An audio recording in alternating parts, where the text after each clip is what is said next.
So there's two different entry models we use in our strategy.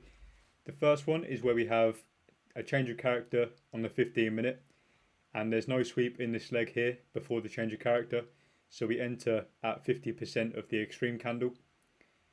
And this extreme candle, it's not the last candle before the break, before the change of character. It's always the last candle at the extreme of the change of character leg. And I don't change from the 15 minute to the 10 minute for this, or 20 minute or whatever. I always use the 15 minute to identify what candle this is. And it can be a bullish or bearish candle for both situations. It's just the last candle at the extreme range of this change of character. And I enter 50% here. I found that to be consistent, and it allows for a smaller stop than if you were to use the open. So if we're looking at entering on the open, your risk to reward here would be 6.6. But if you entered at 50%, it would be 11.5.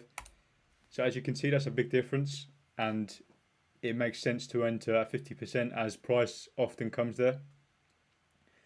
Yeah, you may miss a trade here and there if price taps into the open, but it doesn't matter in the long run because you're making double what you would at entering at the open.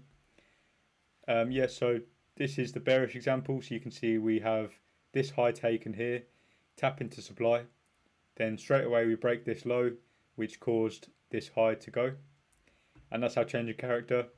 And then we place our entry at this 50% here of the extreme. So when we're looking to enter, what we do is we already have an alert at this open here. So as soon as we tap into here, we look to where the nearest high is. So in this case, it's here. So what I'd do is I'd put an alert here, and I'd also put an alert at the low.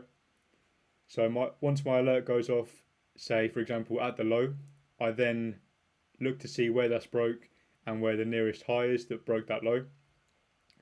If this high breaks, then obviously we've got to change a character, and then I put my entry on.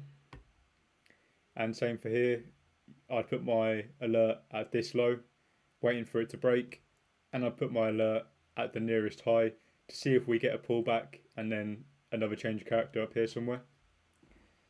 And this makes it much easier to enter because we can just literally place our alerts and not have to stare at the charts. So in this example, this is a sweep example. So as you can see, we have a change of character still. But what happens before the change of character is there's a tap into supply for the bullish example. We then pull back, creating this low, and then this low then gets swept before having a change of character. And the sweep always has to occur before the change of character. If it happens afterwards, somewhere up here, then I still look to enter on the extreme. So if there's a sweep before this high breaks, then we enter there. And the entry is placed at the wick, and it's at the open of the wick. So the wick that sweeps liquidity, I place my entry on that open of the wick. If there's a huge sweep, then obviously we enter at the wick. But if there's a tiny sweep, like say below 0.5 pips, then I'd probably look to enter at the whole candle that swept liquidity. Just because when you're entering that precise, a lot of the time it won't come all the way into the wick. But obviously if it's a normal size wick, like say a pip or above, then I enter there.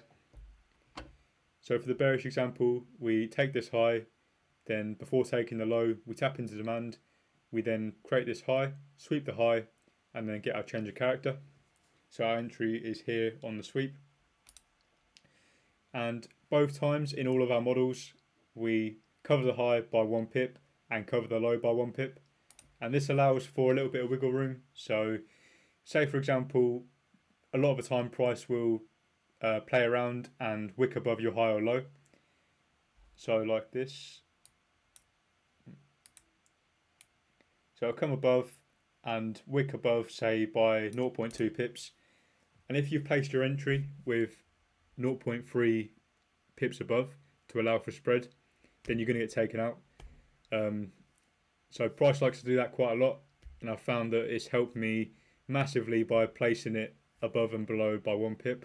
It allows for obviously a bit of move in there. So yeah, in the next video we're going to be looking at some examples of this, and also we're going to be covering what is a change of character and looking at all different examples of our entry models, and also looking at inside bars and how we can use them as well.